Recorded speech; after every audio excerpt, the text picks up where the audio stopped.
Hello and welcome back.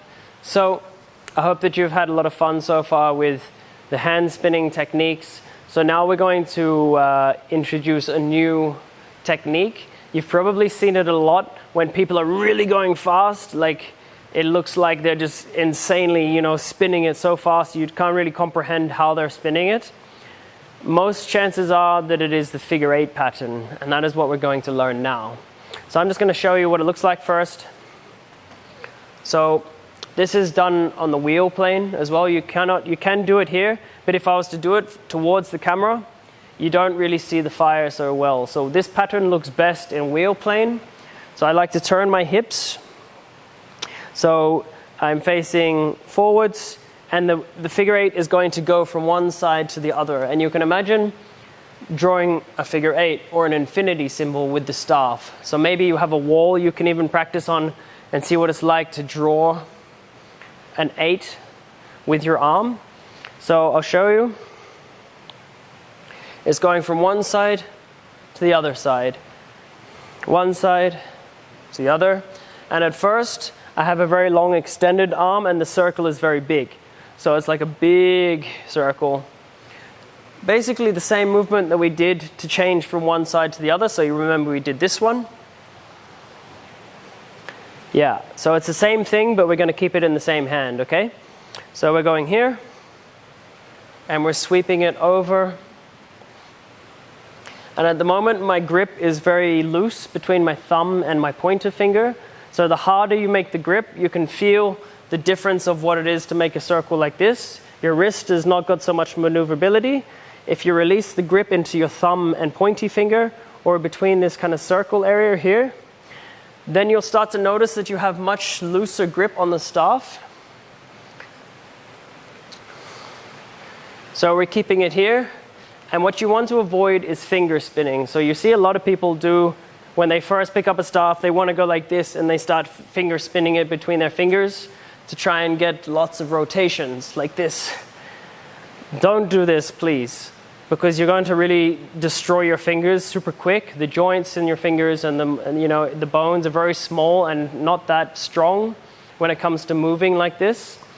So what we're going to do is we keep it between the thumb and the pointer finger. And this way you're going to have a solid grip and you're going to have more strength to keep it going. And you really don't need to do finger twirling to make it go fast. Okay, so we've got the figure 8, loose grip between the thumb and the pointer finger. And at first, it's big movements with the arm, just to get you used to making these circles on either side of the body. Okay? And then what you want to do is make the movement with the arm smaller and smaller, because the more you do this with your shoulder is also going to get quite tired. So what you want to do is you want to bring the movement down. Bending at the elbow now, you see my elbow and the body, and my arm is closer to the center of gravity of my body. So the more you have your arm extended from the center of your body, the more strenuous it's going to be for your arm and the shoulder, okay? And you want to use the core and the center of gravity of your body to help you move the staff around your body. Because if I was just like this, with my shoulder, you're going to destroy your arms and your shoulders like really quickly. And trust me, when you have a heavy staff, you will really feel it quite quickly if you're not mindful of this. Okay? So we're going to just really take it softly, and then you start to bend the elbow, and the movement starts to come more into the wrist. So the wrist is going like this.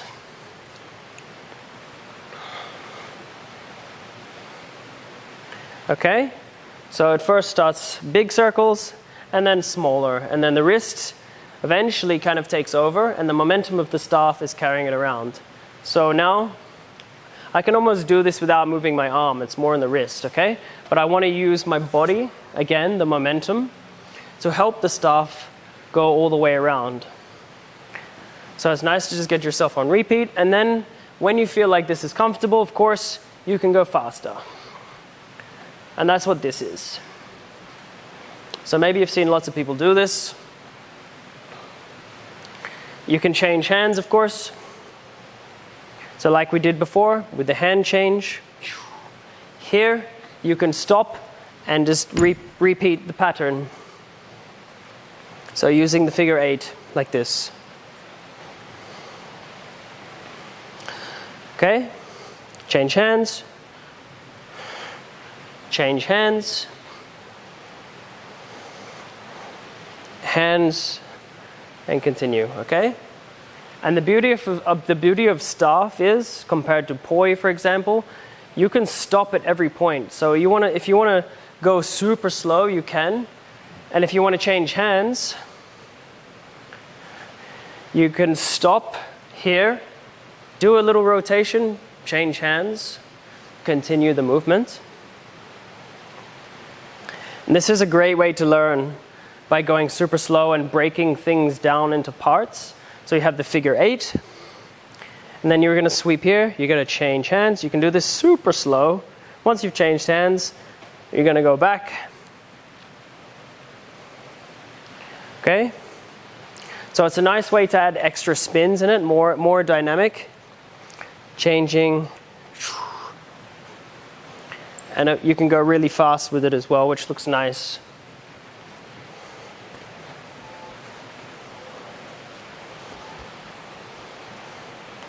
Okay?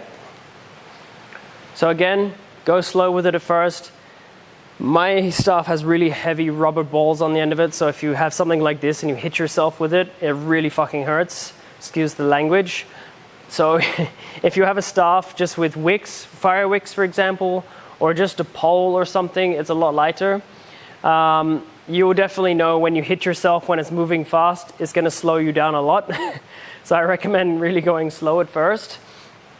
And yeah, have fun with it. This is beautiful. You can take this figure 8, you can move around with it, and of course you can change directions. I'm going to show you the reverse figure 8 on the next lesson, so you can start to take this and start to move freely a bit more through the space, because at the moment we're just kind of static, we're staying in the same spot. But to be able to start turning your body, you need to be able to do the pattern in reverse, for example. Okay? So we'll go to that in the next lesson. For now, enjoy the figure 8 pattern. It's beautiful. You can add it to all the other things you've already done and start to combine them and just free flow, maybe put some music on. Stick with a few of the tricks that I've showed you already and just flow with it and just get yourself stuck in the one pattern and see how you can explore with that. Okay? I'll see you in the next tutorial. Enjoy. Much love to you.